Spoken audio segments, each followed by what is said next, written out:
Hello and welcome back to my YouTube channel. आज इस video में हम कंपैरिजन करने वाले हैं विल्ट्रॉक्स 85mm f1.8 लेंस की, जो कि 32,000 रुपीज़ का आता है, सोनी 85mm f1.8 लेंस जो कि 50,000 रुपीज़ का आता है, उसके साथ 10 ऐसे अलग अलग पैरामीटर्स है जिनमें इन दोनों लेंसेज को मैंने कंपेयर किया हुआ है। और एट द एंड हम देखेंगे कि क्या इन दोनों लेंस में वाकई में कुछ डिफरेंस है, क्या क्या इनमें सिमिलैरिटीज़ है और इन दोनों में से कौन सा लेंस आपके लिए बेटर रहेगा। तो सबसे पहले अगर मैं बिल्ड क्वालिटी एंड डिज़ाइन की बात करूं तो जो विल्ट्रॉक्स है वो ऑल मेटल बॉडी है, जो पूरा लेंस है वो मेटल से बना हुआ है। इवन इसकी जो फोकस रिंग है, जो सारी चीज़ें हैं, सब कुछ मेटल से बना हुआ है और काफ़ी स्टर्डी और काफ़ी स्ट्रॉन्ग ये हाथ में मालूम पड़ता है। इसी वजह से इसका जो वेट है वो भी थोड़ा सा ज़्यादा है। इसका जो वेट है वो 484 ग्राम्स का है। और अगर मैं सोनी की बिल्ड क्वालिटी की बात करूं तो जो सोनी है वो भी काफ़ी अच्छे से बिल्ड है, वो भी ऑल मेटल बॉडी है और साइज़ में विल्ट्रॉक्स से थोड़ा सा छोटा है और जो वेट है वो भी विल्ट्रॉक्स से कम है। विल्ट्रॉक्स का जो वेट है वो 484 ग्राम्स का है, उसकी कंपेयर में सोनी का जो वेट है वो 371 ग्राम्स का है। अगर मैं फ़िल्टर डायमीटर्स की बात करूं तो सोनी का जो फ़िल्टर डायमीटर है वो 67 mm का है और जो विल्ट्रॉक्स है उसका 72 mm का फ़िल्टर डायमीटर है। ओवरऑल विल्ट्रॉक्स सोनी से साइज़ में और वेट में ज़्यादा बड़ा है, ज़्यादा हैवी है और मेरे हिसाब से विल्ट्रॉक्स का जो बिल्ड है वो मुझे सोनी से ज़्यादा पसंद आया, बिकॉज़ वो हाथ में काफ़ी ज़्यादा स्ट्रॉन्ग मालूम पड़ता है। और इनका जो एपर्चर वैल्यू है, जो इनका मैक्सिमम एपर्चर है दोनों का, वो f1.8 का है, लेकिन जो मिनिमम एपर्चर है सोनी का, जो मिनिमम एपर्चर है वो f22 का है और जो विल्ट्रॉक्स है उसका मिनिमम एपर्चर f16 तक का है। विल्ट्रॉक्स में आपको USB Type-C का एक पोर्ट मिल जाता है, जो कि यहाँ पर आपको जो इसका माउंट होता है वहाँ पर दिया हुआ रहता है और उससे आप बेसिकली आपका जो लेंस है उसे डायरेक्टली अपग्रेड कर सकते हो PC के साथ कनेक्ट करके, जो कि एक बहुत ही अच्छा फीचर है। और at the same time Sony की अगर मैं बात करूँ तो सोनी के ऊपर आपको ऑन बॉडी एक स्विच मिल जाता है जो कि AF/MF स्विच है और एक कस्टम स्विच मिल जाता है, कस्टम बटन मिल जाता है। तो ये दो स्विचेस एंड बटन्स आपको मिल जाते हैं, जबकि विल्ट्रॉक्स में आपको किसी भी तरीके का बटन या स्विच बॉडी के ऊपर नहीं दिया गया है। दोनों लेंसेज में आपको किसी भी तरीके का वेदर सीलिंग नहीं मिलता। दोनों लेंसेज जो है वो वेदर प्रूफ या वेदर रेजिस्टेंस या डस्ट रेजिस्टेंस नहीं है। अब दोनों लेंसेज का इवन जो मिनिमम फोकसिंग डिस्टेंस है वो भी सेम है, 0.8 मीटर्स, मतलब कि 80 सेंटीमीटर्स का दोनों का मिनिमम फोकसिंग डिस्टेंस है। और जो एपर्चर ब्लेड्स दोनों में दिए हुए हैं वो नंबर ऑफ़ एपर्चर ब्लेड्स भी दोनों में सेम है।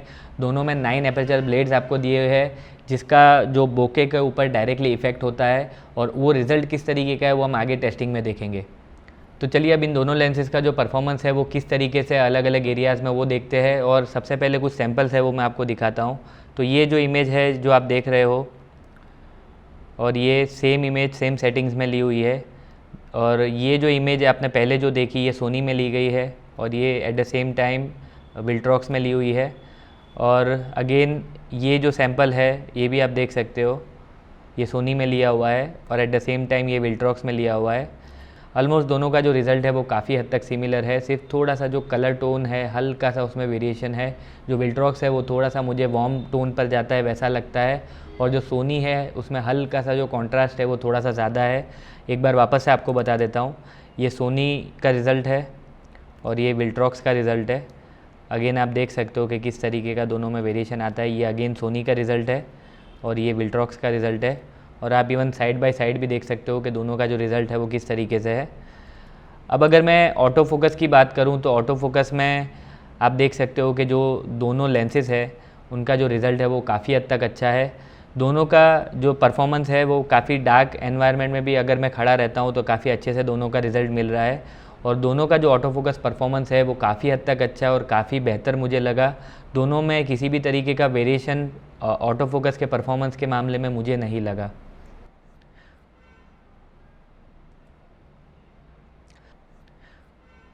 सो अब अगर मैं शार्पनेस की बात करूं तो सबसे पहले अगर सोनी 85mm की बात करें तो सोनी 85mm में ये जो इमेज है ये f1.8 के ऊपर ली हुई है, और आप देख सकते हो कि इसका जो सेंटर है वो शार्प है।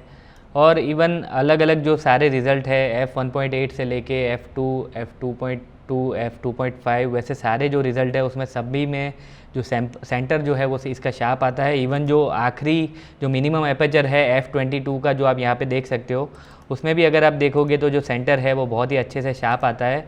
तो मतलब सोनी का जो रिज़ल्ट है वो f1.8 से f22 तक का जो सेंटर है वो उसमें शार्प आता है। और अगर मैं कॉर्नर्स की बात करूं तो कॉर्नर्स में f1.8 पे हल्का सा हेजीनेस मालूम पड़ता है, और वो जो हेजीनेस है वो f3.2 के आसपास से इम्प्रूव हो जाता है, जैसे कि अगर f3.2 का जो रिज़ल्ट है वो मैं आपको बताऊं, तो आप देख सकते हो कि f3.2 के पास जो रिज़ल्ट है उसमें जो कॉर्नर्स है वो एकदम टैग शार्प हो जाती है। मतलब कि f3.2 के बाद का जो रिज़ल्ट है वो कम्प्लीटली शार्प आपको मिलेगा, चाहे वो सेंटर हो चाहे कॉर्नर्स हो। सोनी में f3.2 या उसके बाद का जो एपर्चर वैल्यू है उसके ऊपर जो रिज़ल्ट है वो आपको कम्प्लीटली शार्प मिलेगा। तो विल्ट्रॉक्स में भी आप देख सकते हो f1.8 के ऊपर इसमें भी अगेन जो सेंटर है वो काफ़ी हद तक शार्प है, बिल्कुल भी शार्पनेस है उसमें कहीं भी हेजीनेस नहीं दिख रही है। और इवन जो कॉर्नर्स है उसमें हल्की सी जो शार्पनेस है वो कम है। अगेन इसमें भी जो इसका मिनिमम एपेचर है f16 का, उस पर भी आप देखोगे तो वहाँ तक का जो सेंटर है वो सारे एपेचर वैल्यू पे शार्प मिलेगा। और अगर मैं कॉर्नर्स की बात करूँ तो जो कॉर्नर्स है वो आपको f1.8 के ऊपर हल्की सी हेज़ी मालूम पड़ रही थी। तो जैसे जैसे आप एपेचर वैल्यू जो है उसको मिनिमम एपेचर की तरफ जाओगे तो f2.8 के पास थोड़ा सा इसमें जो माइनर जो कॉर्नर्स है वो हल्की सी हेज़ी मालूम पड़ती है। लेकिन अगेन इसमें भी f3.5 जो है उसके आसपास आप देखोगे तो जो कॉर्नर्स है वो टैग शार्प हो जाती है। मतलब कि दोनों जो लेंसेज है उनमें शार्पनेस जो है वो सेंटर में थ्रू आउट द जो एपेचर रेंज अगर आप देखोगे तो सेंटर में जो शार्पनेस है वो बहुत ही अच्छी है। लेकिन जो कॉर्नर्स है उसमें f3.2 f3.5 के बाद दोनों लेंसेज में कॉर्नर में शार्पनेस काफ़ी अच्छी रिकवर हो जाती है। और उसके बाद जो मिनिमम एपर्चर है वहाँ तक की जो शार्पनेस है वो दोनों लेंसेज में आपको देखने को मिलती है। तो शार्पनेस वाइज आई से कि दोनों में जो शार्पनेस है वो बहुत ही ज़्यादा सिमिलर है, कोई भी डिफरेंस दोनों में बता पाना बहुत ही मुश्किल है। अब अगर मैं विनियटिंग एंड डिस्टॉर्शन की बात करूं, और सबसे पहले अगर मैं विनियटिंग की बात करूं तो विनियटिंग में आप देख सकते हो कि जो विनियटिंग है वो f1.8 से f22 की तरफ अगर आप बढ़ते हो तो विनियटिंग धीरे धीरे क्लियर आउट होने लगती है। और सोनी की पर्टिकुलरली अगर मैं बात करूं तो f3.5 के आसपास जो विनियटिंग है वो कम्प्लीटली क्लियर आउट हो जाती है। इवन f2.8 के पास भी जो रिज़ल्ट है वो काफ़ी हद तक रिकवर्ड मिलता है। और उसके बाद अगर मैं विल्ट्रॉक्स की बात करूं तो विल्ट्रॉक्स में भी सेम रिज़ल्ट देखने को मिलता है। जो विनियटिंग है वो f2.8 के बाद मतलब कि f3.5 के आसपास कम्प्लीटली क्लियर आउट हो जाती है। यहाँ पर ये कम्प्लीटली क्लियर आउट हो जाती है। और जो रिज़ल्ट है विनियटिंग के मामले में वो भी अगेन दोनों में काफ़ी हद तक सिमिलर है। अब अगर मैं डिस्टॉर्शन की बात करूं तो डिस्टॉर्शन में कहानी थोड़ी सी डिफरेंट होती है। सोनी में आप देख सकते हो कि जो डिस्टॉर्शन है वो बिल्कुल ना के बराबर है। और एट द सेम टाइम अगर आप विल्ट्रॉक्स में देखोगे तो विल्ट्रॉक्स में जो डिस्टॉर्शन है वो आपको पिन कुशन डिस्टॉर्शन देखने को मिलता है। आप देख सकते हो यहाँ पर जो लाइंस है वो एक पिन कुशन डिस्टॉर्शन क्रिएट कर रही है। तो विल्ट्रॉक्स में आपको पिन कुशन डिस्टॉर्शन देखने को मिलता है और सोनी में जो डिस्टॉर्शन है वो बिल्कुल ना के बराबर आपको देखने को मिलता है। अब अगर मैं बात करूं कि बोके रिप्रोडक्शन इन दोनों लेंसेज का किस तरीके से है, तो सबसे पहले अगर मैं सोनी की बात करूं तो सोनी में f1.8 पे जो बोके है वो आप देख सकते हो कि किस तरीके से है। यहाँ पर आपको काफ़ी कैट आई टाइप का एक लुक डेवलप होता है कॉर्नर्स में भी, और इवन सेंटर में भी आप देख सकते हो कि कैट आई वाला लुक डेवलप होता है। और एट द सेम टाइम अगर आप विल्ट्रॉक्स का रिज़ल्ट देखोगे तो विल्ट्रॉक्स में इवन कॉर्नर्स में भी जो रिज़ल्ट है वो काफ़ी स्मूथ है, काफ़ी राउंड बोके आपको देखने को मिलते हैं। और मेरे हिसाब से जो विल्ट्रॉक्स है उसका बोके परफॉर्मेंस बहुत ज़्यादा अच्छा है इन कंपेयर टू सोनी। लेकिन ये रिज़ल्ट तब मायने नहीं रखता अगर आपका बैकग्राउंड बहुत बिजी है। फॉर एग्जांपल आप अगर ये इमेज देखोगे तो ये सोनी में क्लिक की हुई है और इसमें जो बैकग्राउंड है वो काफ़ी ज़्यादा बिजी है। और सेम टाइम अगर सेम रिज़ल्ट आप इसमें देखोगे जो कि विल्ट्रॉक्स में लिया हुआ है तो आप देख सकते हो कि सोनी में और विल्ट्रॉक्स में बहुत ज़्यादा वेरिएशन बोके के मामले में आपको रियल वर्ल्ड में कुछ केसेस में आपको देखने को नहीं मिलेगा अगर आपका जो बैकग्राउंड है वो बहुत ज़्यादा बिजी है। तो अगर आपका जो बैकग्राउंड है उसमें सेपरेटली लाइट के पॉइंट्स है, लाइट के बल्ब्स है या वैसा कुछ है तो आपको डेफिनेटली दोनों के रिज़ल्ट में वेरिएशन देखने को मिलेगा। अब अगर मैं बात करूं मिनिमम फोकसिंग डिस्टेंस की तो इन दोनों का जो मिनिमम फोकसिंग डिस्टेंस है वो बिल्कुल सेम है। 80 सेंटीमीटर्स का दोनों का मिनिमम फोकसिंग डिस्टेंस है, जो कि अगर आप रियल लाइफ में अप्लाई करते हो तो आपको जो रिज़ल्ट है वो इस तरीके का मिलेगा। जो आप मैक्सिमम क्लोज़ हो सकते हो किसी भी सब्जेक्ट को, आप इतना क्लोज़ जा कर के क्लिक कर सकते हो 80 सेंटीमीटर्स अगर आप इन दोनों लेंसेज को दूर रखते हो तो उसका जो रिज़ल्ट है वो आप देख सकते हो कि किस तरीके का आप अचीव कर सकते हो।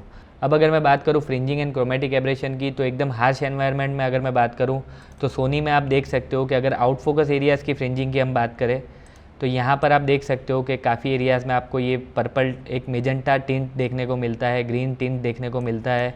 और at the same time frame में अगर आप इवन कॉर्नर्स में भी जाओगे तो आप देख सकते हो कि यहाँ पर भी आपको काफ़ी ज़्यादा जो मेजेंटा कलर टोन है वो देखने को मिलता है। काफ़ी सारे एरियाज़ में इस तरीके से आपको जो फ्रिंजिंग है वो देखने को मिलती है। और ग्रीन फ्रिंजिंग भी है, यहाँ पर आप देख सकते हो कि यहाँ पर भी अगेन पर्पल फ्रिंजिंग दिखाई दे रही है। और इस तरीके का सेम रिज़ल्ट आपको विल्ट्रॉक्स में भी मिलता है। आप देख सकते हो कि यहाँ पर विल्ट्रॉक्स में भी यहाँ पर आपको जो फ्रिंजिंग है वो दिखाई पड़ रही है। यहाँ पर आपको ग्रीन फ्रिंजिंग दिखाई दे रही है, यहाँ पर आपको जो पर्पल फ्रिंजिंग है वो आप देख सकते हो। और अगेन थोड़ा सा अगर आप कॉर्नर्स में जाओगे तो यहाँ पर भी आप देख सकते हो जैसे आपने सोनी में देखा। लेकिन स्लाइटली जो सोनी है उसमें जो फ्रिंजिंग है वो मुझे स्लाइटली कम लगी इन कंपेयर टू विल्ट्रॉक्स। विल्ट्रॉक्स में हल्की सी फ्रिंजिंग ज़्यादा है, लेकिन दोनों में अगेन जो वेरिएशन है वो बहुत ज़्यादा नोटिसेबल नहीं है। दोनों का रिज़ल्ट इक्वल है और दोनों में जो फ्रिंजिंग है वो आउट फोकस एरिया में देखने को मिलती है अगर आप काफ़ी बैकलिट एनवायरनमेंट में या हार्श कंडीशन में काम कर रहे हो तो। अब अगर मैं बात करूँ इन फोकस एरियाज़ में जो फ्रिंजिंग या क्रोमेटिक एब्रेशन देखने को मिलता है उसकी, तो आप देख सकते हो कि सोनी में कुछ इस तरीके का रिज़ल्ट है। यहाँ पर इन फोकस एरियाज़ में जो फ्रिंजिंग है या क्रोमेटिक एब्रेशन है वो काफ़ी कम देखने को मिलता है, सिर्फ हल्का सा यहाँ पर आपको ऑरेंज टिंट देखने को मिलेगा। यहाँ पर आप देख सकते हो हल्का सा ग्रीन एक लाइन आपको देखने को मिलेगा और हल्का सा ऑरेंज टिंट आपको देखने को मिलेगा। लेकिन बहुत ज़्यादा सोनी में जो इन फोकस एरियाज़ में जो क्रोमेटिक एब्रेशन होता है वो इतना ज़्यादा मालूम नहीं पड़ता। और अगर मैं विल्ट्रॉक्स की बात करूं तो विल्ट्रॉक्स में भी सेम उतनी ही मात्रा में आपको फ्रिंजिंग एंड क्रोमेटिक एब्रेशन देखने को मिलेगा। यहाँ पर आप देख सकते हो कि ऑरेंज लाइन है, यहाँ पर आपको हल्का सा ग्रीन टिंट देखने को मिलेगा, यहाँ पर आपको हल्के से ऑरेंज शेड देखने को मिलेंगे।